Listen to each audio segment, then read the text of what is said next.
అతని అక్క చెల్లెండ్రు, ప్రభువా, ఇదిగో నీవు ప్రేమించువాడు రోగి అయి ఉన్నాడని ఆయన యొద్దకు వర్తమానం పంపిరి.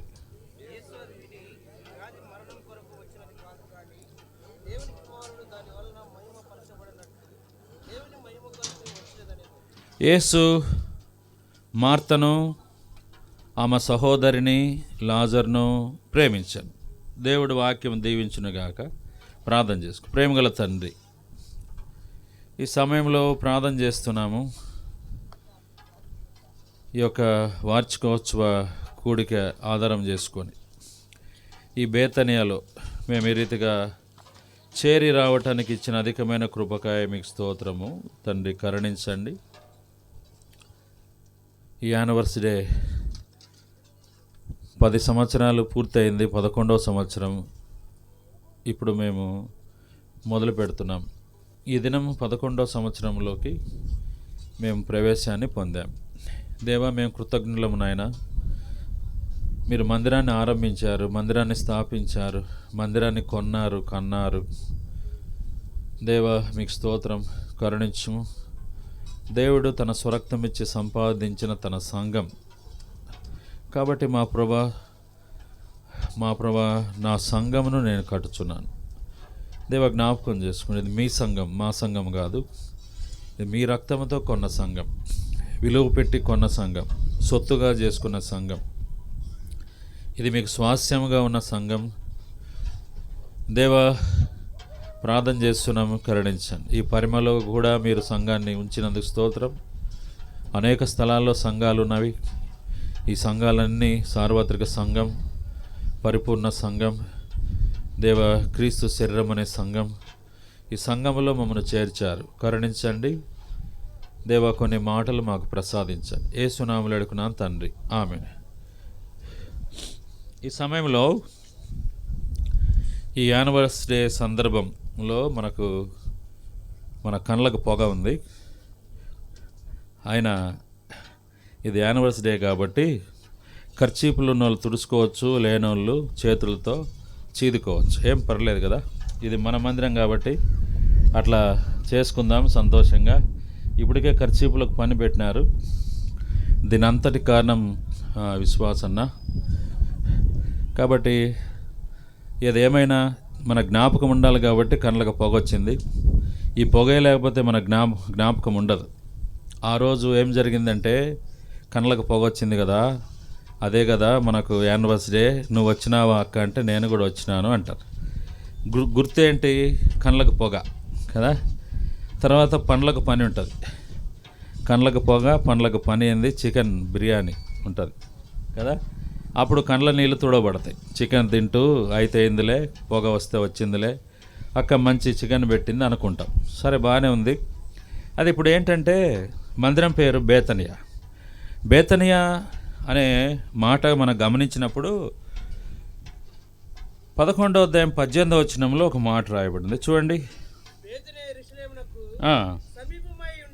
బేతనియ అనేది యెరూషలేముకు చాలా దగ్గరగా ఉందంట. యెరూషలేము ఉంది, ఆ యెరూషలేముకు దగ్గరలో బేతనియా ఉంది. అందుకనే అది చాలా సమీపమై ఉండెను అన్నది. చాలా దగ్గరగా ఉంది. ఎంత దగ్గరగా ఉంది అంటే నీరుకొండకు, పెద్ద పరమకు ఎంత దగ్గరగా ఉందో అంత దగ్గరలో యెరూషలేముకు బేతనియా దగ్గరకు ఉంది. అది ఇక్కడ చూస్తాం. సరే, ఏం రాయబడుతూ వచ్చిందంటే ఇంకా ఎక్కడ ఉందంటే ఒలీవ కొండ దగ్గర ఉందంట బేతనియా. బేతనియా ఎక్కడ ఉందంట? యెరూషలేముకు దగ్గర ఉంది అంట. ఒలీవ కొండ కూడా బేతనియాకు దగ్గరలో ఉందంట. ఒలీవ కొండ. ఇక్కడేం కొండలేం పెద్ద లేవు. శ్రీశైలంలో కొండలు చాలా ఉన్నాయి కదా. తిరుపతిలో కూడా కొండలు, నల్లమల్ల అడవుల్లో కొండలు ఉన్నాయి. అట్లనే బేతనియాకు సమీపంలో ఒలీవ కొండ ఉందంట. చూడండి, దేవుని వాక్యంలో 11 మార్కు 1, మార్కు సువార్త 11వ అధ్యాయం 1 వచనం. గబగబా చదవాలా బాబు? నువ్వు మైక్ తీసుకో. ఇదిగో ఈ మైకి చదువు. వారు యెరూషలేముకు సమీపించి ఒలివల కొండ దగ్గరనున్న బెత్పగే బేతనియా అను గ్రామములకు వచ్చినప్పుడు. కాబట్టి ఇక్కడ ఏముందంట? ఒలివ కొండ దగ్గర ఉన్న బేతనియా అను గ్రామములకు వచ్చినప్పుడు. చూసినా? కాబట్టి ఇక్కడ ఏం రాయబడిందంటే యెరూషలేముకు సమీపంగా ఒలీవ బేతనియా ఉంది. రెండోదిగా ఇక్కడ ఏం రాయబడిందంటే ఒలీవ కొండ దగ్గరన ఉన్న బెత్వగే బేతనియా అని ఉంది. కాబట్టి ఈ బేతనియాకు దగ్గర ఒలీవ కొండ కూడా ఒకటి ఉన్నట్లుగా చూస్తున్నాం. సరే, దేవుని వాక్యంలో ఏం రాయబడిందంటే ఈ బేతనియాలో కొంతమంది ఉన్నారు. వారిలో మొదటి వ్యక్తి ఎవరు? మత్తయి సువార్త 26:8 ఒక వ్యక్తి ఉన్నాడు. చూడండి, మత్తయి సువార్త 26:6. యేసు బేతనియాలో కుష్ఠరోగి అయిన సీమోను ఇంటిన ఉన్నప్పుడు. చాలు. కాబట్టి ఇక్కడ బేతనియాలో సీమోను ఉన్నాడు, ఆయన కుష్ఠరోగం అంట. బేతనియాలో సీమోను అనే వ్యక్తి ఉన్నాడు, ఆయన ఒక కుష్ఠరోగి అని ఉంది. కాబట్టి ఆయన ఇంట్లో యేసుప్రభు ఉన్నాడంట. చూడండి, ఇంకెవరు దొరకలేదా ప్రభుకు? ఈ కుష్ఠరోగే దొరికినాడా? ఇంకా మంచి మంచోళ్ళు దొరకలేదా? ధనవంతులు దొరకలేదా? రాజులు దొరకలేదా? ఉన్నవాళ్ళు దొరకలేదా? ఇంకా ఈయనే దొరికినాడా? దీంట్లో చాలా అర్థం ఉంటుంది కదా. కుష్ఠరోగి ఇంట్లో ప్రభు ఉన్నాడా అంటే దాని పెద్ద అర్థం ఉంటుంది కదా. దేవుని వాక్యంలో రాయబడింది ఏంటంటే లూకాసు వార్త 15:1 ఒక మాట ఉంది. చూడండి, చదవండి. లూకాసు వార్త 15:1. ఒకప్పుడు సమస్తమైన సుంకరులను పాపులను ఆయన బోధ వినుటకు ఆయన దగ్గరకు వచ్చిచుండగా పరిసయ్యులను శాస్త్రులను అది చూచి ఇతడు పాపులను చేర్చుకొని వారితో కూడా భోజనం చేయుచున్నాడని. పాపులతో భోజనం చేసే అలవాటు ప్రభుకుంది. అట్లనే ఈ రోగి ఇంట్లోకి వెళ్ళే అలవాటు కూడా ప్రభుకుంది కదా. అందుకనే మనం గమనిస్తూ వచ్చినప్పుడు ఇక్కడ మరి అందుకనే మార్క్స్ వార్త 14:3 కూడా అదే మాట రాయబడినది. మార్క్స్ వార్త 14:3 చదవండి. మార్క్స్ వార్త 14:3. ఆయన బేతనియలో కుష్ఠరోగి అయిన సీమోను ఇంట భోజనముకు కూర్చున్నప్పుడు. ఆయన బేతనియలో కుష్ఠరోగి అయిన సీమోను ఇంట భోజనమునకు కూర్చున్నప్పుడు. చూడండి, కుష్ఠరోగి భోజనం పెట్టాడంట బేతనియలో. అక్కడ భోజనానికి ఆయన కూర్చొని ఉన్నాడంట. చూడండి, కూర్చున్నప్పుడు ధర్మశాస్త్రం ప్రకారము కుష్ఠరోగికి దూరంగా ఉండాలా, ధర్మశాస్త్రం ప్రకారం కుష్ఠరోగి పాలెమునకు బయట ఉండాలా. అది ఇప్పుడు చూడండి, అదే ప్రభు ఏమో పాలెములో ఉండకూడని వ్యక్తి దగ్గరకి అక్కడికి వెళ్ళి ఇంట్లోకి వెళ్ళడమే కాదు, కూర్చొని భోంచేస్తున్నట్టు. చూడండి, కూర్చొని భోంచేస్తున్నాడు. సరే, మనం గమనిస్తే ఇక్కడ బేతనియా యెరూషలేముకు దగ్గరగా ఉంది, బేతనియా ఒలివ కొండకు దగ్గరగా ఉంది. సరే, బేతనియాలో కుష్ఠరోగి అయిన సీమోను అనేవాడు వ్యక్తి ఉన్నాడు. సరే, మనం గమనిస్తూ వచ్చినప్పుడు యోహాను సువార్త 1:28 చూడండి. యోహాను సువార్త 1:28.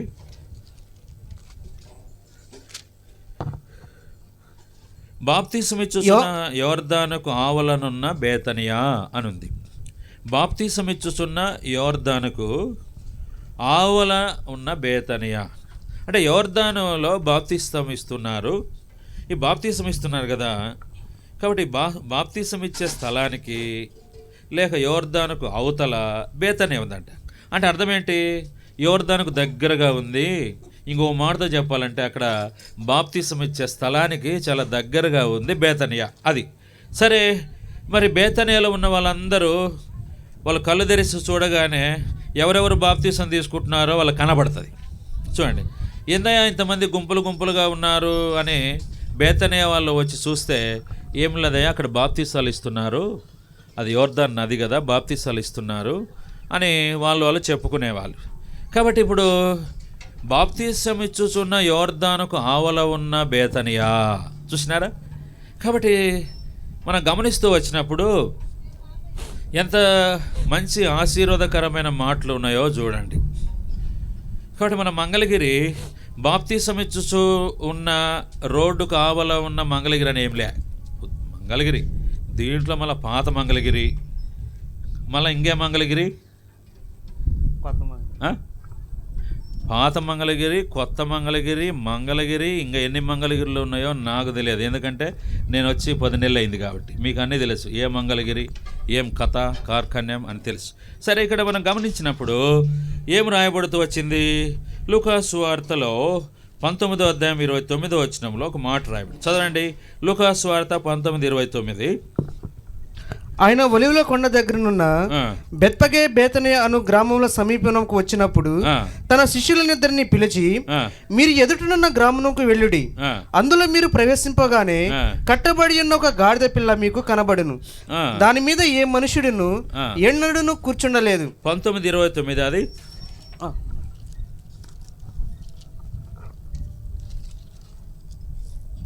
19:29.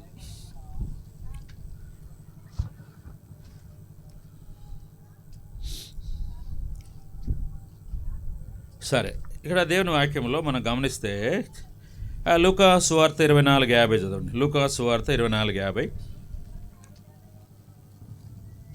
ఆయన బేతనియ వరకు వారిని తీసుకొని పోయి చేతులెత్తి వారిని ఆశీర్వదించెను. వారిని ఆశీర్వదించుచుండగా ఆయన వారిలో నుండి ప్రత్యేకింపబడి పరలోకమునకు ఆరోహణమాయెను. కాబట్టి ఇక్కడ ఏం రాయబడుతూ వచ్చిందంటే, మనం గమనిస్తూ వచ్చినప్పుడు వారిని బేతనియ వరకు తీసుకొని వెళ్ళి వారిని ఏం చేశాడంట, వారిని ఆశీర్వదించాడంట.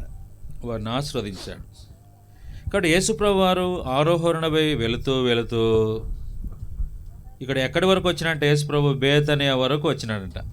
ఆయన వెళుతూ వెళుతూ యేసుప్రభు చనిపోయాడు, తిరిగి లేచాడు, అనేకులు కనపడ్డాడు, 40 మంది కనపడ్డాడు, 40 రోజులు ఉన్నాడు. ఉన్న తర్వాత ఇప్పుడు ఆయన వెళ్ళిపోవాలి పరలోకానికి, తండ్రి దగ్గరికి. వెళ్ళిపోతూ వెళ్ళిపోతూ ఆఖరికి ఎక్కడికి పోయినంట, బేతనియ వరకు పోయినంట. ఇంకేమో అందుకు అక్కడికి ఎందుకు పోవాలా ప్రభు అని. ఎరుకో వరకు పోయి వెళ్ళొచ్చు కదా, గలీలయ వరకు వెళ్ళొచ్చు కదా, యెరూషలేము వరకు వెళ్ళొచ్చు కదా. ఇప్పుడు మనం గమనిస్తే ఇప్పుడు ఎక్కడికి వచ్చాడు యేసుప్రభు వారు, బేతనియ వరకు వచ్చేవారు ప్రభు ఏం చేసినాడు, వాళ్ళని కూడా తీసుకువచ్చినట్ట. బేతనియకు తీసుకొని వచ్చి వారిని ఆశీర్వదించి, అది కదా మరొకసారి చదవండి. ఆయన బేతనియ వరకు వారిని తీసుకొని పోయి చేతులెత్తి వారిని ఆశీర్వదించెను. వారిని ఆశీర్వదించుచుండగా ఆయన వారిలో నుండి ప్రత్యేకింపబడి. కాబట్టి దేవుడు బేతనియలో వారిని ఆశీర్వదించాడు, తెచ్చాడు, ఆశీర్వదించాడు. ఆ స్థలమే బేతనియ. వారిని తీసుకొని వచ్చాడు, ఆశీర్వదించాడు, అదే బేతనియ. రెండోదిగా ఏంటంట, 51 వచనం, వారిని ఆశీర్వదించుచుండగా ఆయన వారిలో నుండి ప్రత్యేకింపబడి పరలోకమునకు ఆరోహణుడాయను. కాబట్టి బేతనియ అంటే అర్థం ఏంటంటే ప్రత్యేకింపబడి. చూసినారా? కాబట్టి బేతనియలో ప్రత్యేకింపబడుట అనే పదం వాడబడింది. యేసు ప్రభు వారిలో నుండి ప్రత్యేకింపబడ్డాడంట. చూసినారా? కాబట్టి ప్రత్యేకింపబడి రెండోదిగా ప్రభు ఏం చేశాడు, పరలోకమునకు ఆరోహణుడాయను. చూసినారా? అంటే యేసు ప్రభు ఆరోహణమైన స్థలమే బేతనియ, యేసు ప్రభు ప్రత్యేకించబడిన స్థలమే బేతనియ. చూసినారా? తర్వాత ఇక్కడ ఏం రాయబడింది, అపోస్తుల కార్యంలో ఒక మాట రాయబడింది. 1:9 చదవండి. అపోస్తుల కార్యం 1:9. ఈ మాటలు చెప్పి వారు చూచుచుండగా ఆయన ఆరోహణమాయెను.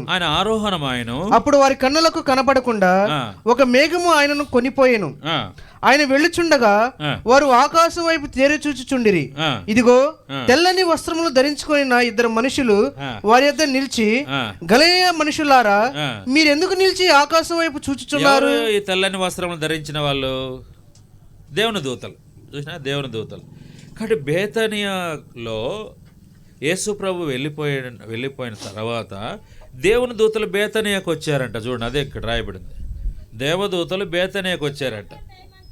ఎంత ఆశ్చర్యం ఇది, ఎంత ఆశ్చర్యము! దేవదూతలు రావడం ఏంటి? కాబట్టి ఇదంతా ఎందుకు జరిగింది? ప్రభు వచ్చాడు కాబట్టి దేవదూతలు వచ్చారు. ఇది ఆశ్చర్యం. మేము ఎప్పుడూ దేవదూతలను చూడలేదయ్యా, ఇప్పుడు మేము దేవదూతలు చూసినాము. మా పల్లెకు దేవదూతలను చూపించాడు యేసు ప్రభు. కాబట్టి ఇప్పుడు యేసు ప్రభు, ఇప్పుడు దూతలు వచ్చి ఏమంటున్నాయి, దూతలు మాట్లాడుతున్నాయి. ఏమని మాట్లాడుతున్నాయి చదవండి. గలిలయ మనుషులారా, మీరెందుకు నిలిచి ఆకాశం వైపు చూచుచున్నారు? మీ యొద్ద నుండి పరలోకమునకు చేర్చుకొనబడిన ఈ యేసే ఏ రీతిగా పరలోకమునకు వెళ్ళుట మీరు చూచితిరో ఆ రీతిగానే ఆయన తిరిగి వచ్చునని వారితో చెప్పిరి. కాబట్టి గలిలయ మనుషులారా, మీరెందుకు నిలిచి ఆకాశం వైపు చూచున్నారు? మీ వద్ద నుండి పరలోకమును చేర్చుకోబడిన ఈ యేసే ఏ రీతిగా పరలోకమునకు వెళ్ళుట మీరు చూచితిరో. మో ఏమ్మా విలు వినబడుతుందే వాక్యం మీకు? మాట్లాడకూడదు, మీరు మాట్లాడకుండా పనులు చేయండి. మేము కూడా చేస్తాం వంటలు, మాట్లాడకుండా పనులు చేయండి మీరు. కాబట్టి మనం గమనిస్తూ వచ్చినప్పుడు యేసుప్రభు వెళ్ళిపోయాడు అని హృదయంలో చాలా బాధ ఉంది వాళ్ళకు. లేడు యేసుప్రభు, ఇంతవరకు ఉన్నాడు యేసుప్రభు. చాలాసార్లు మా బేతనేకి వచ్చాడు యేసుప్రభు. చూడు సీమోన్ ఇంటికి వచ్చాడు. ఆయన వచ్చినప్పుడు మేము వెళ్ళాం, మా ఇంట్లోకి రాలేము, మేము పిలవలేము, ఎట్లా మేము అన్నం పెట్టలేము ఆయనకు. ఆయన ఏదో అన్నం పెట్టే శక్తి ఉంది, ఆయన ఇంటికి వచ్చాడు అంటే పెట్టకపోతే రాడని కాదు. సరే, కుష్ఠరోగి ఇంటికి వచ్చాడు. తర్వాత మనం గమనిస్తూ వచ్చినప్పుడు మరియా మార్తల ఇంటికి కూడా ప్రభు వచ్చాడు, అది కూడా చూద్దాం. కాబట్టి ఇప్పుడు దేవదూతలు ఆదరించే స్థలమే బేతనియ. వాళ్ళందరూ ఆకాశం వైపు చూస్తున్నారంట. ఎందుకయ్యా మీరు అందరూ ఆకాశం వైపు చూస్తున్నారు? యేసుప్రభు వెళ్ళాడు కదా, ఎట్లా వెళ్ళాడో అదే రీతిగా వస్తాడు అని ప్రభు ఎడల ప్రేమ కలిగిన వారందరినీ ఆదరిస్తూ ఉన్నారు దేవదూతలు. చూడండి, ఆదరించే స్థలం, ఆదరణ పొందే స్థలం బేతనియ. ఒక సమయం వచ్చింది, దూతలు వచ్చారు. దూతలు వచ్చి వాళ్ళ తలలన్నీ పైకుంటే అక్కడ నుండి కిందికి వచ్చి, దేవదూత మీరు అంత చూడాల్సిన అవసరం ఏం లేదు, ప్రభు వస్తాడు, ప్రభు వస్తాడు, ధైర్యంగా ఉండండి, ధైర్యంగా ఉండండి, ప్రభు వైపు మీరేం చూడొద్దు అని వారిని ధైర్యపరిచాడు. అప్పుడు వారు ఒలీవల వనబడిన కొండ నుండి యెరూషలేముకు తిరిగి వెళ్ళిరి. ఆ కొండ యెరూషలేముకు విశ్రాంతి దినమున నడవదగినంత సమీపముగా ఉన్నది. కాబట్టి మనం గమనిస్తూ వచ్చినప్పుడు అప్పుడు వాళ్ళు అక్కడ నుండి బయలుదేరి యెరూషలేముకి వెళ్ళిపోయినారంట. దేవదూతలు మాట్లాడిన తర్వాత వారు యెరూషలేముకు వెళ్ళిపోయారు. యెరూషలేము నుండి వచ్చారు. ఇప్పుడు దేవదూతలు మాట్లాడిన తర్వాత మరలా యెరూషలేముకు వెళ్ళిపోయారు. వెళ్ళిపోయి ఏం చేశారంట? దేవుని వాక్యంలో మనం గమనిస్తూ వచ్చినప్పుడు పట్టణంలో ప్రవేశించి బస చేసిన మేడగదిలోకి వెళ్ళి ఇక్కడ వాళ్ళు ప్రార్థన చేస్తూ ఉన్నారంట, బైబిల్ రాయబడింది. సరే, ఇక్కడ బేతనియా అంటే అర్థం ఏంటి అంటే ధైర్యపరచబడి ఆదరించబడుతూ ఉన్నటువంటి స్థలం, ప్రోత్సహించపరచబడుతున్న స్థలం, భవిష్యత్తు కొరకు సిద్ధపరచబడుతున్నటువంటి స్థలం. ప్రజలను భవిష్యత్తు కొరకు దేవదూతలు సిద్ధపరుస్తున్నారు. వెళ్ళాడు కదా, మళ్ళా వస్తాడు అంటే మీరు మళ్ళా వచ్చే ప్రభు వైపు ఎదురు చూస్తూ ఉండండి అని ఆయన రాకడ కొరకు సిద్ధపరిచే స్థలమే బేతనియా. చూసినారా? కాబట్టి ప్రియమైన వారలారా, ఈ బేతనియా అనుభవం మనం కలిగి ఉండాలి. లూకాసు వార్త 10వ అధ్యాయంలో ఒక మాట రాయబడింది, 39 చదవండి.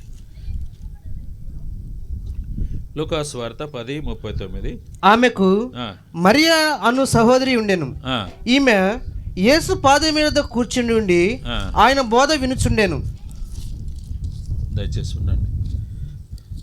10వ అధ్యాయము 38 చదవండి. అంతటా వారు ప్రయాణమై పోవచ్చుండగా ఆయన ఒక గ్రామంలో ప్రవేశించెను. మార్తాను ఒక స్త్రీ ఆయనను తన ఇంట చేర్చుకొనెను. ఒక గ్రామంలోకి వెళ్ళాడు యేసు ప్రభు. అది ఇక్కడ ఏం రాయబడిందంట? మార్త అని ఒక స్త్రీ ఆయనను తన ఇంట్లో చేర్చుకున్నాడు. చూసినారా? తన ఇంట్లో చేర్చుకుందంట. కాబట్టి ఇప్పుడు మరియా మార్త అనువారి గ్రామము అనింది, అనువారి గ్రామం. కాబట్టి ఇప్పుడు ఇంట చేర్చుకున్నారు. బేతనియాలో మరియా మార్తల ఇంట వారు చేర్చుకున్నారు. అంటే బేతనియా వాసులు ప్రభువును చేర్చుకునేవారు. అంటే ప్రభును బయట పెట్టేవారు కాదు, ప్రభువును చేర్చుకుంటారు. చూసినారా? ప్రకటన గ్రంథం 3వ అధ్యాయం 20వ వచనంలో ఏం రాయబడింది? చదవండి. ప్రకటన గ్రంథం 3. ఇదిగో నేను తలుపు నొద్ద నిల్చుండి తట్టుచున్నాను. ఎవడైనను నా స్వరం విని తలుపు తీసిన యెడల నేను అతని యొద్దకు వచ్చి అతనితో నేనును నాతో కూడా అతడును భోజనము చేయుదుము. కాబట్టి ఇప్పుడు ప్రభు ఎక్కడున్నాడు? 3వ అధ్యాయం 20వ వచనంలో, ఇదిగో నేను తలుపు నొద్ద నిలుచుండి తట్టుచున్నాను, ఎవడైనా నా స్వరం విని తలుపు తీసిన యెడల నేను అతని యొద్దకు వచ్చి అతనితో నేనును నాతో కూడా అతడు భోజనం చేయి. అంటే తలుపుకు అవతల ఉన్నాడు ప్రభు, తలుపుకు అవతల ఉన్నాడు ప్రభు. తలుపు లోపలేమో సంఘం ఉంది, తలుపుకు బయటేమో ప్రభు ఉన్నాడు. కాబట్టి తలుపుకు బయట, ఏ తలుపుకు బయట? సంఘం అనే తలుపుకు బయట యేసు ప్రభు ఉన్నాడు. ఏ సంఘం అది?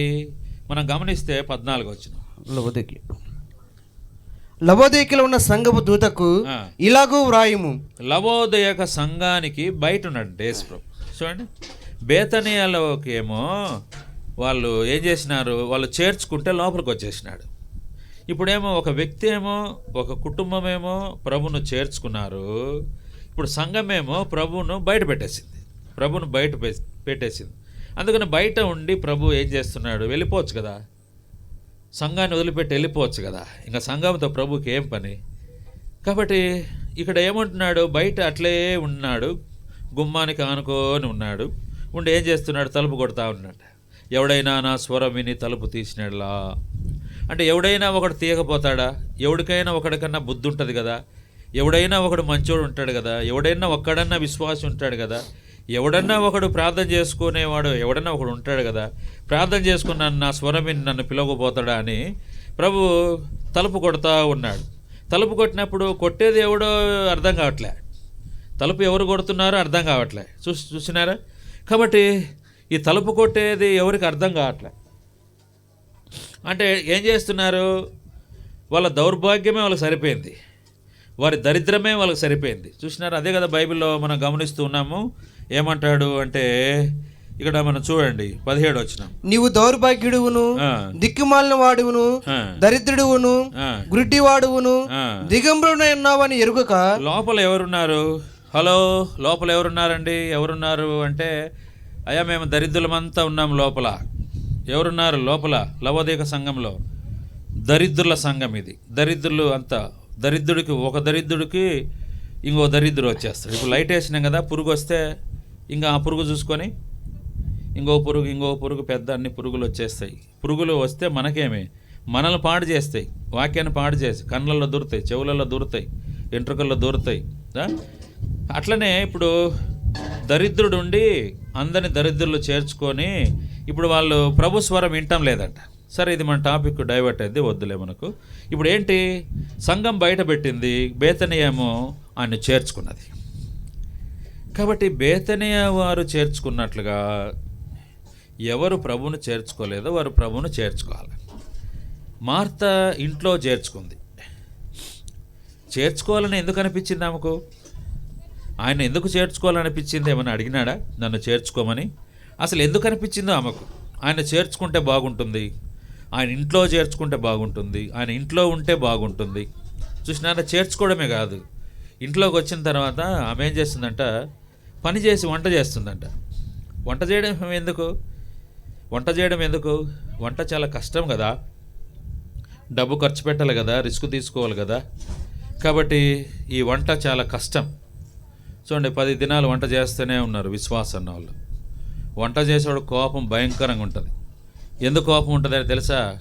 ఉల్లిగడ్డలు కోసేవాడు ఉండడు, టమాటాలు కోసేవాడు ఉండడు, తర్వాత పచ్చిమిరకాయలు కోసేవాడు ఉండడు, అందరు చేతులు ఎత్తేస్తారు. ఇప్పుడు ఆయనే కోసుకుంటూ ఉండాలి. వంట చేశారే, ఇంతసేపు వంట చేసినాడు కదరా, కనీసం ఒక 2,000 ఇద్దాం అనుకుంటారా? మందిరంలో అంటే కాదులే, ఏడన్నా వంట చేస్తే, అరే దేవుని బిడ్డ ఏదన్నా మనం హెల్ప్ చేయాలా? ఉత్తుత్తనే చేస్తారా? మీకు వంటలు వచ్చేసి ఉరుకురికినే చేస్తారా? అన్ని పనులు మానుకొని, వ్యాపారం మానుకొని అన్నీ వచ్చి మీరు మీటింగ్ పెట్టుకున్నప్పుడల్లా మీ కాడికి వచ్చి వంట చేసి మీకు చేసి పెట్టి పోతారా? మనం కూడా, వాళ్ళు చేశారు ప్రభునామం బట్టి, మనం కూడా ప్రభునామం బట్టి వాళ్ళకి ప్రేమ చూపించాలా. కాబట్టి మనం గమనిస్తే ఏమయ్యా అంటే ప్రభువును చేర్చుకున్న ఇండ్లు. కాబట్టి ఇంకా నువ్వు ప్రభువును చేర్చుకోకపోతే నీవు బేతనీ అనుభవంలో లేవు. నువ్వు బేతనీ అనే అనుభవంలోకి రావాలంటే ఆమె మనకు మాదిరి, ఆమె ప్రభువును చేర్చుకుంది కదా. ఇంకా నువ్వు ఎందుకు ప్రభువును చేర్చుకోలేదు? ఇంకా ఎంతకాలమైంది నువ్వు ప్రభువును చేర్చుకోక? ఇంకా ఎంతకాలం చేర్చుకోకుండానే నీవు ఉంటావు? ప్రభువును చేర్చుకోకపోతే ఆయన ఏమైందంటే రోగి, ఆయన చనిపోయినాడు. ప్రభువును చేర్చుకోలేదు ఆయన. చూసినారా? కాబట్టి మనం గమనిస్తూ వచ్చినప్పుడు వారు తమ ఇంట ఆయన్ను చేర్చుకొనిరి. కాబట్టి బేతనియ అంటే చేర్చుకునే పదం, చేర్చుకునే స్థలం, చేర్చుకునే బేతనియ. త్రోసివేసే బేతనియ కాదు, వెలివేసే బేతనియ కాదు. చూసినారా, మాకొద్దులే పొమ్మనే బేతనియ కాదు. బేతనియ అంటే ప్రజలను చేర్చుకోవాలి. ప్రజలను ఎట్లా చేర్చుకుంటామో, మూతి వికారంగా పెట్టుకొని కోపంగా సీరియస్గా ఉంటే ప్రజలు రారు కదా. ప్రజలు రావాలంటే ఏం చేయాలి? సిఎంఆర్కి వెళ్ళాం మేము. మా సేవకురాలు చీర కావాలి అంటే సిఎంఆర్కి వెళ్ళాం. తిరుపతిలోకి వెళితే చాలా చక్కగా ఉంది. ఆమె లిప్టిక్ పూసుకొని ఉంది, మంచి బట్టలు వేసుకొని ఉంది. మేము వెళితే ఇట్లా దండం పెడుతుంది మాకు. నాకు సిగ్గేసింది, ఇంత మంచిగా నాకేంద్ర దండం పెడుతుంది అంటే వాళ్ళ ఉద్దేశం ఏంటి? అయ్యా, మా దండం తీసుకొని మా దగ్గర వ్యాపారం చేసి కొన్ని వస్తువులు కొని మా సంస్థకు మేలు చేయండి అని. ఒక లోకస్తులే నవ్వుతూ ఉంటారే. ఒక సంస్థలో పనిచేస్తే చాలా నవ్వుతాం. లోపల ఎన్నో బాధలు ఉంటాయి. ఫ్యామిలీ సమస్యలు, కుటుంబ సమస్యలు, భర్త సమస్య, పిల్లల సమస్య, ఫీజు కట్టుకోలేకుండా ఎన్నో ఉంటాయి వాళ్ళ లోపల. అయితే బయటకు నవ్వుతూ ఉంటారు. వాళ్ళు నవ్వటానికే డబ్బు ఇస్తారు. ఆ సంస్థ సిఎంఆర్ నువ్వు నవ్వుతే ఉండాలి అంతేనే. అందుకే డబ్బు జీతం ఇస్తారు 20,000. ఎందుకు 20,000 తెలుసా? వాళ్ళు పెట్టిన నమస్కారానికి, వాళ్ళు నవ్విన నవ్వుకు 20,000. చూసినారా? అట్లనే ఇప్పుడు ఈ 20,000 డబ్బు అయిపోతుంది. అయితే సంఘములో నువ్వు నవ్వుతూనే ఉండాలి. నీ నవ్వు ఇతరులకు ఆకర్షణ కలగజేయాలి. ఇతరులు సంఘములోకి రావాలంటే నువ్వు నవ్వుతూనే ఉండాలి. చూసినారా? కాబట్టి వాళ్ళు ఏం చేస్తూ వచ్చినారు? వాళ్ళు చేర్చుకున్నారు బేతనీలోకి. మనం కూడా మన సంఘము డెవలప్ కావాలి అంటే ఆకర్షణ మనకు ఉండాలి. నష్టపోవాలా, కష్టపోవాలా, ఇబ్బందులు పడాలా, అవమానాలు పొందాలా. చాలాసార్లు వచ్చిన వాళ్ళే మనల్ని తిడతారు, వచ్చిన వాళ్ళే మన మీదకి వచ్చేస్తారు, వచ్చిన వాళ్ళే మన మీద సాడీలు చెప్తారు, వచ్చిన వాళ్ళే పుచ్చులు చెప్తారు, వచ్చిన వాళ్ళే చాలా నష్టాలు కలిగిస్తారు. హృదయము పొడిచి చంపుతూ ఉంటారు కదా. చాలామంది నెమ్మది ఉండదు, సమాధానం ఉండదు. బైబిల్ ఎత్తుకుంటే బైబిల్ చదవలేం. ప్రార్థన చేయాలని కళ్ళు మూసుకుంటే ప్రార్థన రాదు.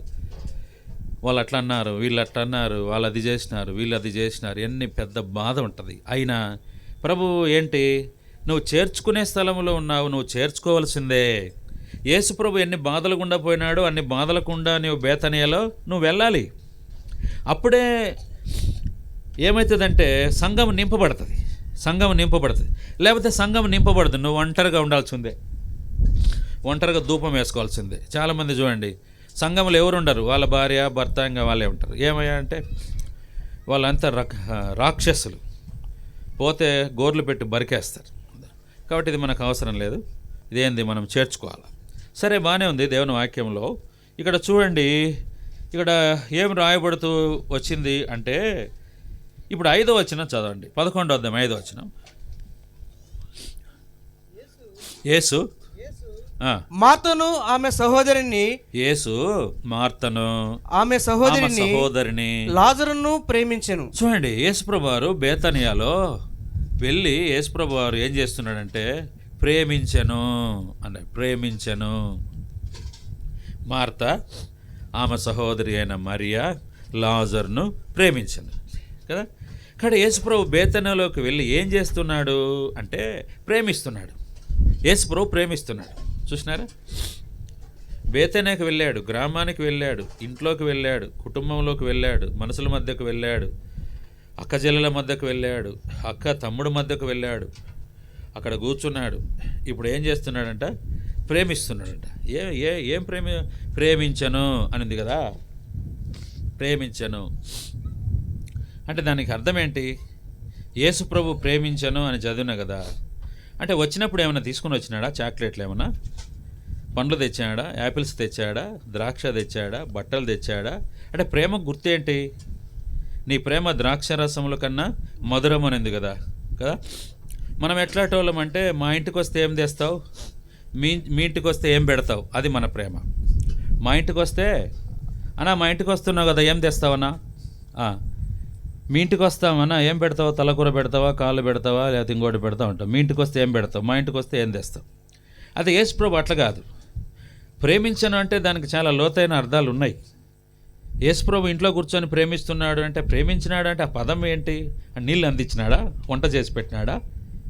లేకపోతే బట్టలు ఉతికి పెట్టినాడా యేసుప్రభు? మరి ప్రేమించాడు అంటే అర్థం ఏంటి? అంటే వాళ్ళు తిన్న అంట్లో ఏమన్నా తోమాడా? మనము సంఘాన్ని ప్రేమిస్తామంటే అర్థం ఏంటంటే బఫే సిస్టమ్ అంటే తినడము, ప్లేట్ ఆడ ఇసిరేసి వెళ్ళిపోవడం కదా. కనీసం అంట్లు తోమొచ్చు కదా, తోమరు.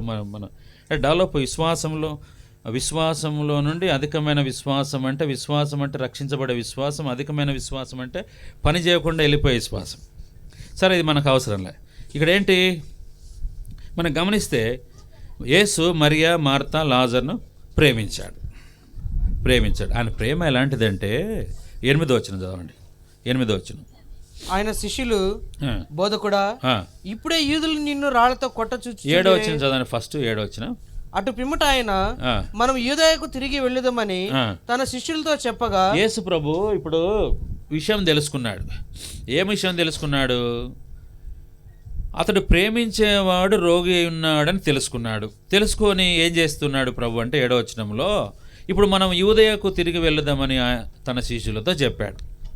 అయ్యా, మనం యూదయకు వెళ్ళాలా అని 12 మందితో చెప్తే, ఇప్పుడు వాళ్ళు ఏమంటున్నారు? 8వ వచనం. ఆయన శిష్యులు, బోధకుడా, ఇప్పుడే యూదులు నిన్ను రాళ్లతో కొట్ట చూచుండిరే, అక్కడికి తిరిగి వెళ్ళుదువా అని ఆయనను అడిగిరి. అంటే ఇప్పుడు ప్రభు చూడండి, యేసు మరియా, మార్తా, లాజర్ను ప్రేమించాడు అంటానికి గుర్తుగా ఇప్పుడు ఏం చేశాడంట? యూదయకు వెళుదాము రండి అంటాడు. యూదయకు వెళుదాము రండి అంటే వాళ్ళు ఏమంటున్నారు? అయ్యా, ఇప్పుడే వాళ్ళు నిన్ను రాళ్ళు తీసుకొని కొట్టాలని ఉన్నారు, నువ్వు మళ్ళా అక్కడికి వెళతావా అంటే యేసుప్రభు ప్రేమ ఎలాంటిదంటే, రాళ్ళు తీసుకొని కొట్టాలి అని అందరు అనుకుంటూ ఉంటే, సరే ఇప్పుడు యేసుప్రభు బేతనియకు వెళ్ళాలంటే, మరియా, మార్తా, లాజరు ఉన్న దగ్గరికి వెళ్ళాలంటే మొదట ఎవరు వస్తారంట? రాళ్ళు తీసుకొని కొట్టేవాళ్ళు మొదట వస్తాడు. వాళ్ళని దాటుకొని ఆయన ఎక్కడికి వెళ్ళాలా? మరియా, మార్తా, లాజరు ఉన్న ఇంటికి పోవాలి. అంత ఈజీగా మేము వెళ్ళే అవకాశం లేదు ఇక్కడ. ఈ మరియా, మార్తా, లాజరు ఉన్న ఇంటికి వెళ్ళాలంటే మొట్టమొదటిగా ఎవరు వస్తారు? రాళ్ళు తీసుకొని కొట్టేవాళ్ళు మొట్టమొదట ఎదురవుతారు. అయ్యా, ఇప్పుడే యూదులు నిన్ను రాళ్ళు తీసుకొని కొట్టాలని చూస్తున్నారు, నువ్వు మరలా యూదయకు వెళ్ళాలని అంటున్నావే అంటాడు.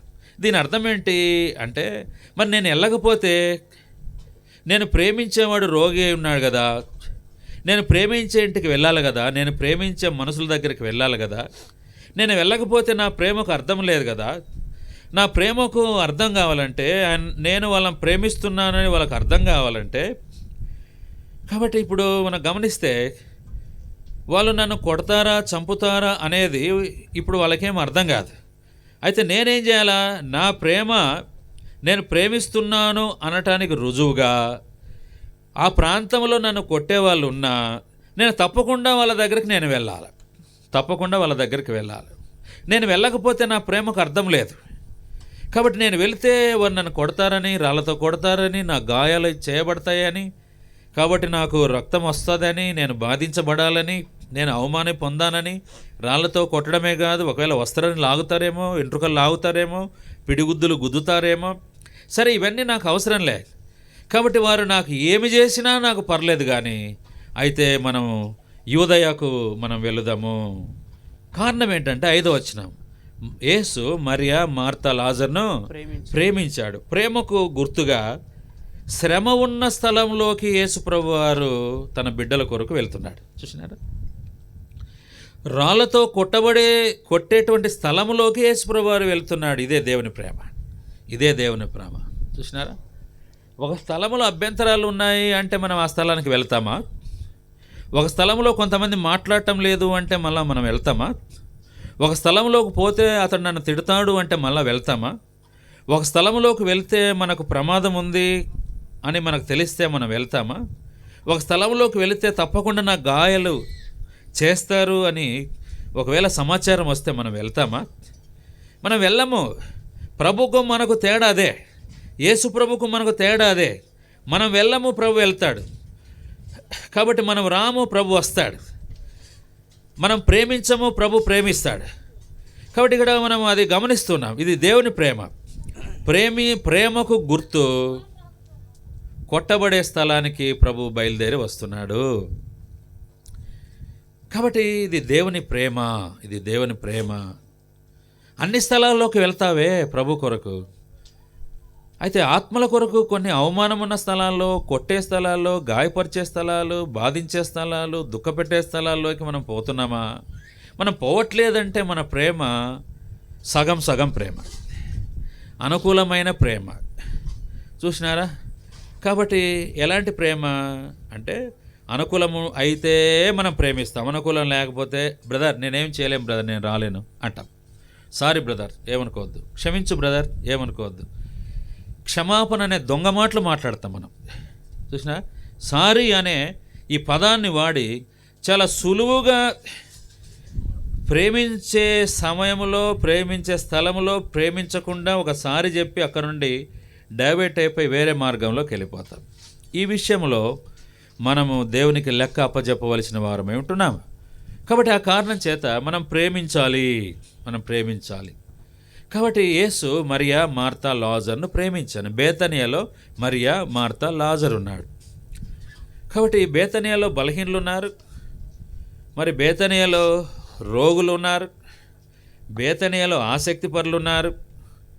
కాబట్టి బేతనియాలో వంట చేసే ఆసక్తి పరులు ఉన్నారు, బేతనియాలో ప్రభు పాదాలను ప్రేమించే వాళ్ళు ఉన్నారు, బేతనియాలో వాక్యం వినేవారు ఉన్నారు, కాబట్టి వాక్యం ఇష్టపడేవారు ఉన్నారు. కాబట్టి బేతనియాలో ప్రభును ఆరాధించే వాళ్ళు ఉన్నారు, బేతనియాలో భోజనం పెట్టేవాళ్ళు ఉన్నారు, బేతనియాలో దేవుని కొరకు ఆకాశం వైపు ఎదురు చూసే వాళ్ళు ఉన్నారు. అమ్మా ఆ బిడ్డను కిందికి దించండి, డిస్టర్బెన్స్గా ఉంది. కాబట్టి ప్రియమైన వార్లారా, ఇలాంటి బేతనియా. కాబట్టి ఇప్పుడు ప్రభు ఎట్లా ప్రేమించకుండా ఉంటాడు? అందుకనే ప్రేమించలే మరి ఆయన ప్రేమించడానికి ఇష్టపడుతున్నాడు. ఆయన ప్రేమ శాశ్వతం, కాబట్టి ఆయన ప్రేమ నిత్యం.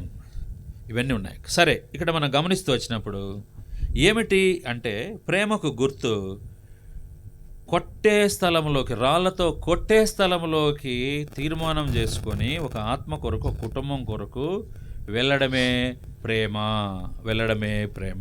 సరే, రెండోదిగా మనం గమనించినప్పుడు ఒక మాట వ్రాయబడుతూ వచ్చింది. ఏంటంటే 8వ అధ్యాయం 59 వచ్చింది చూడండి. 8:59 యోహాను సువార్త 8:59. కాబట్టి వారు ఆయన మీద రువ్వుటకు రాళ్ళు ఎత్తిరి, కానీ యేసు దాగి దేవాలయంలో నుండి బయటికి వెళ్ళిపోయాను. రువ్వుటకు రాళ్ళు ఎత్తిరి గాని అంట.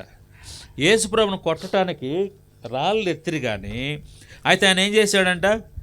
యేసు దాగి దేవాలయంలో నుండి బయటికి వెళ్ళిపోయాను అని ఉంది చూడండి. కాబట్టి మరి 5వ అధ్యాయం యోహాను సువార్త 18 వచనం. యోహాను సువార్త 5:18 చూడండి.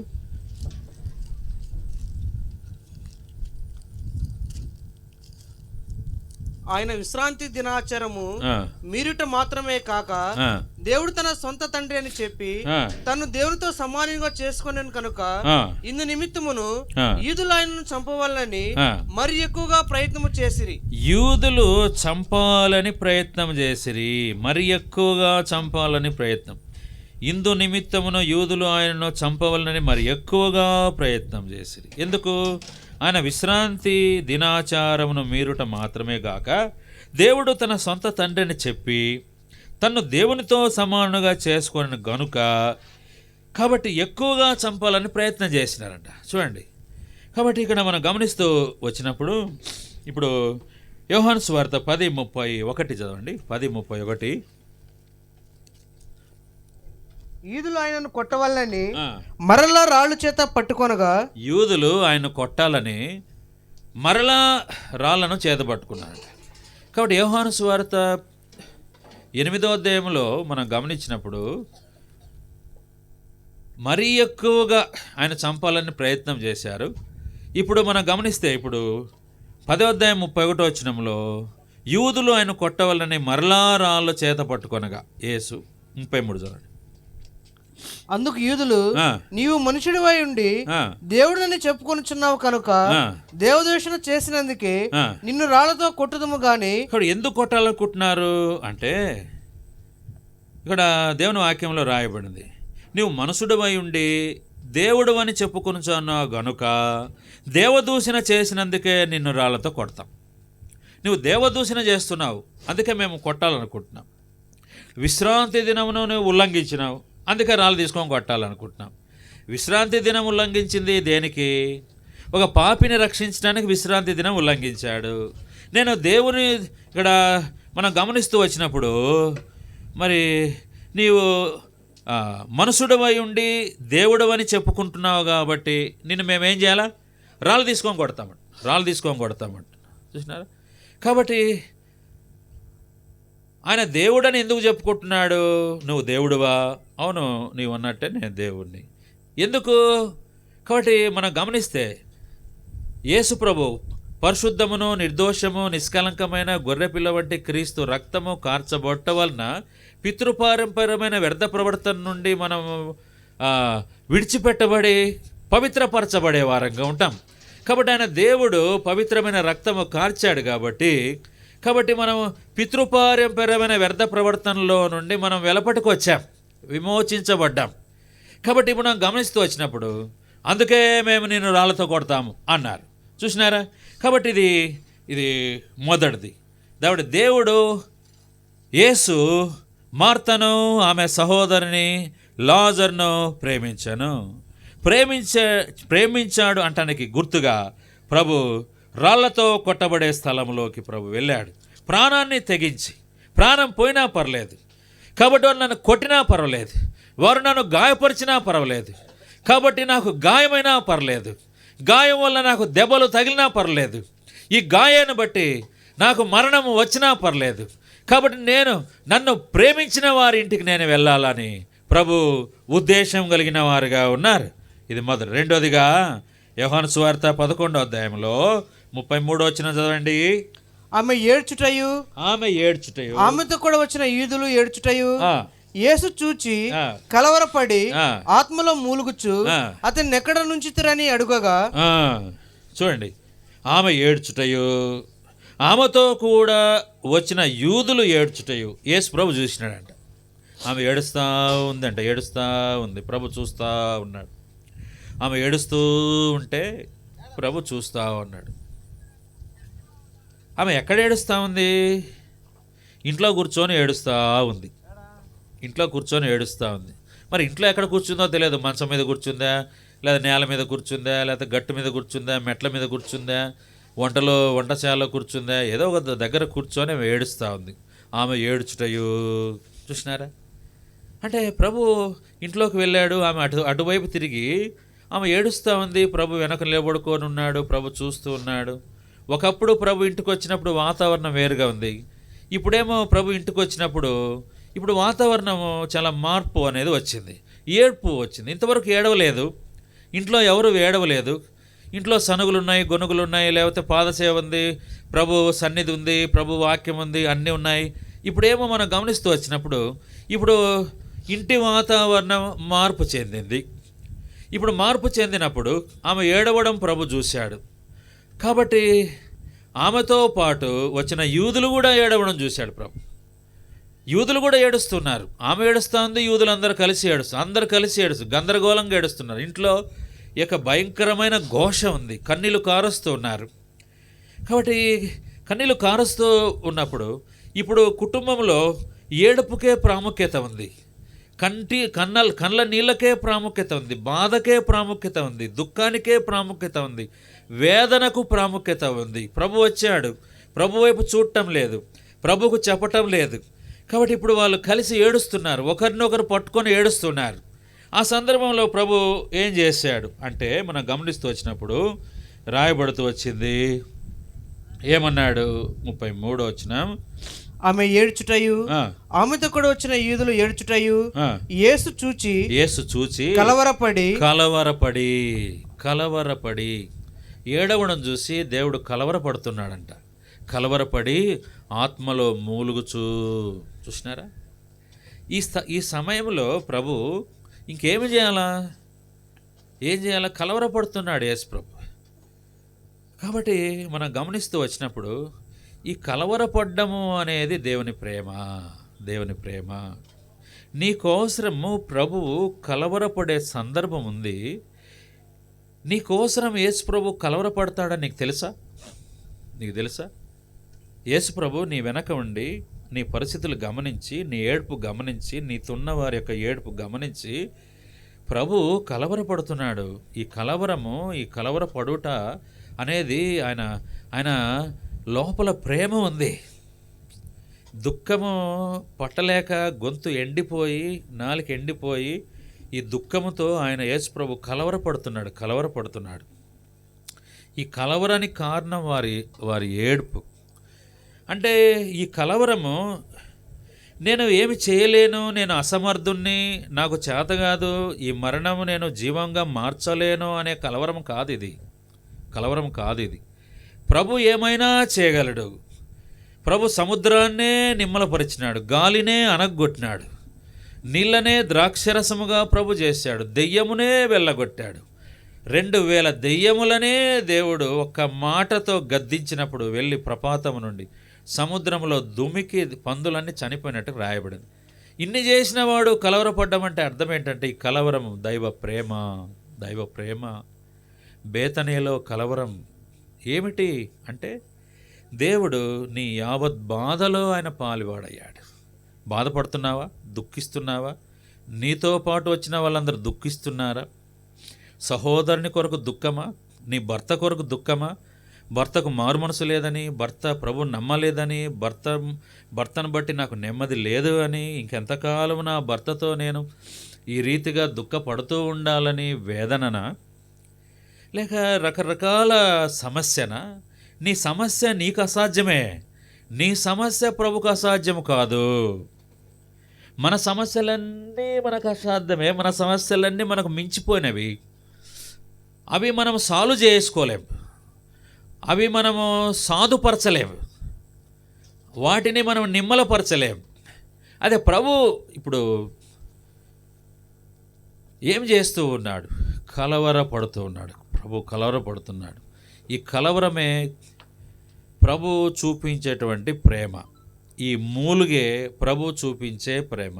ఈ కుటుంబం కొరకు ప్రభు మూలుగుచున్నాడు. ఈ బేతనీయ కొరకు ప్రభు మూలుగుచున్నాడు. ఈ నష్టపోయిన వారి కొరకు ప్రభు మూలుగుచున్నాడు. ఒక వ్యక్తిని పోగొట్టుకున్న వారి కొరకు ప్రభు మూలుగుచున్నాడు. యూదులంతా ఏడవడం చూసి, కాబట్టి యూదుల సానుభూతి చూసి ప్రభు మూలుగుచూ ఉన్నాడు. ఈ మూలుగులో దేవుని ప్రేమ దాగి ఉంది. కాబట్టి ప్రభు చేయడు, ప్రభు రాడు, ప్రభుకు అసాధ్యము అని మనం అనుకుంటున్నావా? కాదు. ఈ బేతనియలో ప్రభు మూలుగుచున్నాడు. కాబట్టి ప్రియమైన వార్లారా, ప్రభు ప్రేమ మనకు అర్థం కావాలి. జ్ఞానమునకు మించిన క్రీస్తు ప్రేమ మనం తెలుసుకోవాలి. ఎఫెసీయులకు రాసిన పత్రిక 3వ అధ్యాయంలో ఒక మాట రాయబడుతూ వచ్చింది.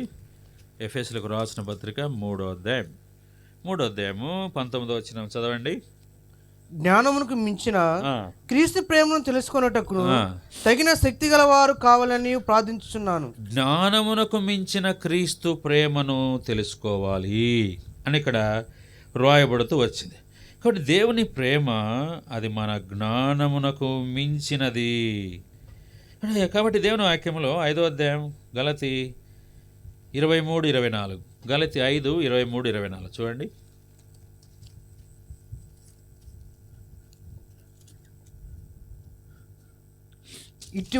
ఇటు వాటికి విరోధమైన నియమేమీ లేదు. క్రీస్తు యేసు సంబంధులు శరీరమును దాని ఇచ్చలతోనూ దురాశలతోనూ సిలివేసి ఉన్నారు. కాబట్టి ఇక్కడ మనం గమనిస్తూ వచ్చినప్పుడు ఏం రాయబడుతూ వచ్చిందంటే ఆ వచనం కాదు, ఫిలిప్పీ 4:7 చదవండి. ఫిలిప్పీ 4:7. అప్పుడు సమస్త జ్ఞానముకు మించిన దేవుని సమాధానము యేసుక్రీస్తు వలన మీ హృదయములకును మీ తలంపులకును కావలి. జ్ఞానమునకు మించిన దేవుని సమాధానము యేసుక్రీస్తు వలన మీ హృదయమునకు మీ తలంపులకును కావలి ఉండును. జ్ఞానమునకు మించిన క్రీస్తు ప్రేమ. జ్ఞానముకు మించిన ప్రేమను తెలుసుకొనుటకు తగిన శక్తి గలవారు కావాలనని. ప్రభు ప్రేమను తెలుసుకోవాలి అంటే దానికి శక్తి ఉండాలంట. శక్తిహీనులకు ప్రభు ప్రేమ అర్థం కాదు. దైవ సంకల్పము శక్తిహీనులకు, అజ్ఞానులకు అర్థం కాదు. కాబట్టి ప్రేమను తెలియని అజ్ఞానం, క్రీస్తు ప్రేమ తెలవని అజ్ఞానము. చూసినారా? కాబట్టి క్రీస్తు ప్రేమను తెలుసుకోలేకపోవడం అనేదే శక్తిహీనత అని దీని అర్థం. కాబట్టి మన మధ్య చాలామంది శక్తిహీనులు ఉన్నారు. ఏమిటంటే క్రీస్తు ప్రేమ తెలుసుకునే జ్ఞానం లేని శక్తిహీనులు ఉన్నారు. అందుకని ఆ బలహీనుడు ఏం చేసినంట, 38 సంవత్సరాల నుండి ఆయన ఎక్కడున్నాడంట? కోనేటి దగ్గర ఉన్నాడంట. ఎందుకు అట్లా ఉన్నాడు? ఆయన శక్తిహీనుడు, లేయలేడు. తనంతట తాను లేయలేని ప్రతివాడు తనంతట తాను ఏ మేలు కూడా చేసుకోలేడు. కాబట్టి ఈ శక్తిహీనుడు, ప్రేమ తెలుసుకోలేని ఈ శక్తిహీనుడు తనకు తాను మేలు చేసుకోలేడు. తనకు తాను మేలు చేసుకోలేని ప్రతి వ్యక్తి ఇతరులకు కీడు చేస్తాడు. అంతే, నిర్దాక్షిణంగా ఇతరులకు కీడు చేస్తాడు. ఎందుకంటే తనకు తానే మేలు చేసుకోలేని నీవు ఇతరులకు ఏం పొడుస్తావని మనం. కాబట్టి ఇప్పుడు మనం గమనిస్తూ వస్తే నిన్ను వలె నీ పొరుగువాన్ని ఫస్ట్ నిన్ను నువ్వు ప్రేమించుకోవడమే రాకపోతే ఇంక నువ్వు పొరుగువాన్ని ఏం ప్రేమిస్తావని అర్థమైందా? ఉదయకాలంలో లేచి నిన్ను నువ్వు ప్రేమించుకుంటే కనీసం బ్రష్ చేసుకొని నోరు కడుక్కోయా స్వామి నువ్వు అంటే అది నిన్ను ప్రేమించుకోవడం. అది కూడా నీ చేత కాదు కదా, అది కూడా నీకు చేత కాదు. తల దూకోవడం చేత కాదు, బట్టలు మార్చుకోవడం చేత కాదు, స్నానం చేయడం చేత కాదు. నిన్ను నీవు ప్రేమించుకోలేవు కదా. కొంతమంది టిఫనే చేయరు. ఎందుకు నువ్వు టిఫిన్ చేయలే? కరెక్ట్ టైంకి టిఫిన్ చేయాలి కదా. టిఫిన్ చేయకుండా మధ్యాహ్నం టిఫిన్ చేస్తావు, భోజనమేమో సాయంకాలం 5 వరకు చేస్తావు. నిన్ను నువ్వు ప్రేమించుకోలేవు. చూసినారా? ఇంకేమో చెప్తా ఉంటారు, నాకు టైమే లేదన్నా అంటారు కదా. ఇవన్నీ చెప్పొద్దు కథలు. నిన్ను నీవు ప్రేమించుకో. కాబట్టి ఇప్పుడు మనం గమనిస్తూ వచ్చినప్పుడు ఏమి ఇక్కడ రాయబడుతూ వచ్చింది అంటే ప్రభువు ప్రేమించాడు. ప్రేమ గుర్తు ఆత్మలో మూలిగి. ఈ మూలుగు నిన్ను ప్రేమిస్తున్నాడు. ఈ మూలుగు యొక్క శబ్దం ఏంటంటే అక్కడ విన్నవాళ్ళు పరిశుద్ధాత్మ దేవుడు రాసిపెట్టాడు. దీని యొక్క అర్థము ప్రభు ప్రేమిస్తున్నాడు. ఈ శబ్దం యొక్క మూలుగు యొక్క శబ్దము ప్రభు నిన్ను ప్రేమిస్తున్నాడు. అది వాళ్ళకి వినబడింది. ఇక్కడ ప్రభు యొక్క మూలుగు యొక్క శబ్దం యొక్క అర్థము మనం చేసుకుంటే ప్రభు నన్ను ఇంతగా ప్రేమిస్తున్నాడా అని ఆ ప్రేమ మనం అర్థం చేసుకుంటాం. కాబట్టి ప్రేమిస్తున్నాడు దేవుడు. మరియా, మార్తా, లాజర్ను ప్రేమించాడు కాబట్టి శ్రమలు, కష్టాలు, నిందలు, రాళ్ళు, రప్పలు, దెబ్బలున్న స్థలంలోకి ప్రభు వచ్చాడు. ప్రేమించాడు కాబట్టి ఆయన కలవరపడ్డాడు, ఆత్మలో మూలిగాడు. ఇది ఒక రెండవ ప్రేమ. కలవరపడ్డాడు, మూలుగుచూ ఉన్నాడు. చూసారా? ఒక వ్యక్తి లేడు, వ్యక్తులు లేరు, సమాజం లేదు, గుంపు లేదని ఏడుపు. ప్రభు ఏం చేస్తున్నాడు? మూలుగుచున్నాడు. బైబిల్లో రాయబడింది. ఆదికాండం 1వ అధ్యాయం 2వ వచనం చదవండి. ఆదికాండం 1వ అధ్యాయం 2వ వచనం చదవండి. భూమి నిరాకారముగాను శూన్యముగాను ఉండెను, చీకటి అగాధ జలము పైన కమ్ముచుండెను. చీకటి అగాధ జలము పైన కమ్మియుండెను, దేవుని ఆత్మ జలముల పైన అల్లాడుచుండెను. దేవుని ఆత్మ జలముల పైన అల్లాడుచూ ఉండెను. ఆత్మ అల్లాడుతుందంట. ఆత్మ అల్లాడిపోతుంది. దేవుని ఆత్మ అల్లాడిపోతుందంట. ఎందుకు అని? దేవుని ఆత్మ అంత అల్లాడిపోతుంది. ఎప్పుడైనా మన ఆత్మ అంత అల్లాడిపోయిందా? చూడండి, ఎప్పుడు ఇంత అల్లాడిపోలే మన ఆత్మ. దేవుని ఆత్మ అయితే చాలా అల్లాడిపోతా ఉంది. ఎందుకు అంటే మనం గమనిస్తూ వచ్చినప్పుడు 1వ వచనం చదవండి. ఆదియందు దేవుడు భూమి ఆకాశములను సృజించెను, భూమి నిరాకారముగాను శూన్యముగాను ఉండెను. చాలు, నిరాకారముగాను శూన్యముగాను ఉన్నందుకు ఆయన ఆత్మ అల్లాడిపోతుందంట. ఇది ప్రభువుకు ఇష్టం లేదు. నిరాకారము, శూన్యము అనేది ప్రభుకి ఇష్టం లే. కాబట్టి దేవుని ఆత్మ అగాధ జలము పైన అంటే అగాధముల కింద భూమి ఉంది, అగాధాల క్రింద భూమి ఉంది. కాబట్టి అగాధం క్రింద భూమి ఉన్నదే అని ఆత్మ అల్లాడుచుంది.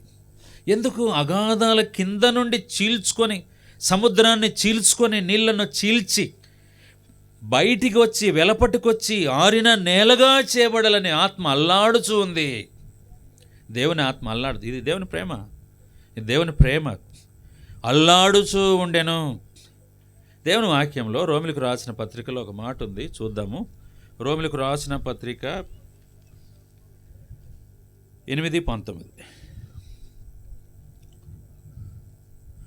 దేవుని కుమారుల ప్రత్యక్షత కొరకు, దేవుని కుమారుల ప్రత్యక్షత కొరకు సృష్టి మిగులు ఆశతో తేరిచూచుచు కనిపెట్టుచున్నది. కాబట్టి ఇక్కడ మనం గమనించినప్పుడు ఏమంటాడు? 22, సృష్టి యావత్తు ఇది వరకు ఏకగ్రీవముగా మూలుగుచూ ప్రసవేదన పడుచున్నదని ఎరుగుదము. సృష్టి యావత్తు ఇది వరకు ఇంతకుముందు ఏకగ్రీవముగా మూలుగుచూ ప్రసవేదన పడుతుందంట. సృష్టి మూలుగుతూ ఉందంట, ప్రసవ వేదన పడుతుందంట. ఒక తల్లి ప్రసవ వేదన వచ్చినప్పుడు ఎంత వేదన ఉంటుందో భూమి ప్రసవ వేదన పడుతుందంట రాయబడింది.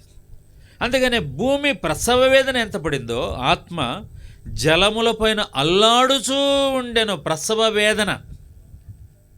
కాబట్టి డెలివరీ టైంలో లోపల భార్య వేదన పడుతుంటే భర్త ఆ తలుపుకు యువతల ఏం చేస్తూ ఉంటాడు? అటు ఇటు తిరుగుతూ ఉంటాడు, బాధపడుతూ ఉంటాడు, ఏడుస్తూ ఉంటాడు, కలవరపడుతూ ఉంటాడు, మాట్లాడు, మౌనంగా ఉంటాడు, తల వంచుకో ఉంటాడు, లేస్తాడు, బయటికి పోతాడు, మళ్ళీ వస్తాడు, నీళ్ళు తాగుతాడు. సగం నీళ్ళు సగం అండి. ఏమంటే లోపల భార్య ఏడుస్తుంది. వేదన, యేసు ప్రభుకు వేదన. ఈ వేదన ఏంటంటే నూతన సృష్టి బయటికి రావాలని. వెలుగు కలుగునుగా కానీ పలగ్గా వెలుగు కలిగెను. ఈ వెలుగు రావాలనే దేవుడు వేదన పొందుచు ఉన్నాడు. కాబట్టి ఈ వేదనకు గుర్తు ప్రేమ. ప్రేమ ప్రేమ ప్రేమ ప్రేమ ప్రియుడవు నీవే, ఆనందమానందమే ఆనందమానందమే, నీ ప్రేమ రుచించిన నాడే నన్ను నేను మరచితినయ్యా. నీ ప్రేమ రుచించిన నాడే నన్ను నేను మరచితినయ్యా. నీ ప్రేమధికమయా నాపై, నీ ప్రేమధికమయా, నీ ప్రేమధికమయా నాపై, నీ ప్రేమధికమయా. కాబట్టి ఇక్కడ మనం గమనిస్తే యోహాను సువార్త, అందుకనే బైబిల్లో రాయబడుతూ 34 వచ్చినాం 11:34. వారు ప్రభువా వచ్చి చూడమని ఆయనతో చెప్పిరి. యేసు కన్నీళ్ళు విడిచెను. ఇది దైవ ప్రేమ. కాబట్టి యూదులు అతన్ని ఎలాగూ ప్రేమించనో చూడుడని చెప్పుకొనిరి. యేసు ప్రభు ఏడవడం ఆరంభించాడు. ఏడుస్తూ ఉంటే చూశారా, యేసు ప్రభు తల వంచుకొని ఉన్నాడు, కళ్ళకు నీళ్ళు వస్తూ ఉన్నాయి. ఈ నీళ్ళకు అర్థం లాజరే, ఈ నీళ్ళకు అర్థం మరియా, నీళ్ళకు అర్థం మార్త బాధలు బట్టి, మరియా బాధలు బట్టి, లాజరు మరణాన్ని బట్టి యేసు ప్రభు అట్లే గోడకు ఆనుకొని, ఒకవేళ తల వంచుకొని యేసు ప్రభు కళ్ళకు నీళ్ళు వస్తూనే ఉన్నాయి, ఏడుస్తూ ఉన్నాడు. చూసినారా, ఏడుస్తుంటే శబ్దం వస్తూ ఉంది. వాళ్ళు చూస్తున్నారు యూదులు. యేసు ప్రభు కూడా ఏడుస్తున్నాడా? యేసు ప్రభు ఏడుస్తున్నాడు అంటే ప్రేమిస్తున్నాడు. చూసినారా, యేసు ప్రభు కన్నీళ్లు విడిచెను. అప్పుడు యూదులు ఆయన ఏడ్చడం చూసి ఈయన ఎలాగూ ప్రేమిస్తున్నాడో చూడండి, ఈయన ఎలాగూ ప్రేమిస్తున్నాడు. కాబట్టి యేసు ప్రభు మరియా, మార్తా, లాజరును ప్రేమించను. ఈ ప్రేమకు గుర్తు ప్రభు ఏడుస్తున్నాడు, కలవరపడుతున్నాడు, మూలుగుచూ ఉన్నాడు. కాబట్టి బేతనియాను ప్రభు ప్రేమిస్తున్నాడు. బేతనియాలో బాధలో ఉన్న నిన్ను ప్రభు ప్రేమిస్తున్నాడు. బేతనియాలో కొంత పోగొట్టుకున్న నిన్ను ప్రభు ప్రేమిస్తున్నాడు. బేతనియాలో కాబట్టి బాధలో ఉన్న సహోదరులను ప్రభు ప్రేమిస్తున్నాడు. చూసారా, కాబట్టి బేతనియాలో మనం గమనిస్తే పరిస్థితులు అర్థం చేసుకున్న ప్రభు ఏడుస్తున్నాడు. ఏడుస్తున్నాడు. కాబట్టి ప్రియమైన వారలారా, మనం గమనిస్తూ వచ్చినప్పుడు ఏమంటాడు? కన్నీళ్లు విడిచిన కాబట్టి యూదులు అతన్ని ఎలాగూ ప్రేమించినో చూడుడి అని చెప్పుకున్నారు. చూడండి యూదులు అంటున్నారు, ఒకరితో ఒకరు చెప్పుకుంటున్నారు. యూదులలో ఉన్న స్త్రీలు, యూదుల్లో ఉన్న పురుషులు, వాళ్ళలో ఒకరితో ఒకరు మాట్లాడుకుంటున్నారు. చూడు ఆయన ఏడుస్తున్నాడు చూడండి.